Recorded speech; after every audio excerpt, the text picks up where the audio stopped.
Welcome to the Banker Lamp. Please enjoy the video. In this video, I will explain how to interact with the tally mechanism in Black Myth Wukong. The tally is a unique in-game lock that you will encounter at various points in your journey.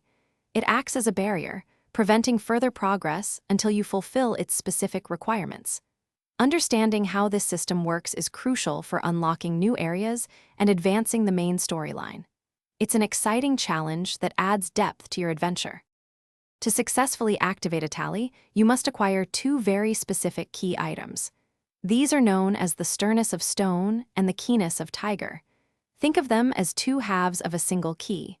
Without both of these powerful artifacts, the tally will remain locked and your path forward will be blocked. These items are not found easily. They are tied to significant challenges within the game world. Acquiring the sternness of stone and keenness of tiger involves defeating two formidable bosses. The sternness of stone is dropped by the stone vanguard, found in the Fright Cliff region. For the keenness of tiger, you must overcome the tiger vanguard, located near the temple of the crouching tiger. Both encounters are challenging, requiring strategic combat and careful preparation to emerge victorious and claim your rewards. Once you have both the sternness of stone and the keenness of tiger, return to the tally device.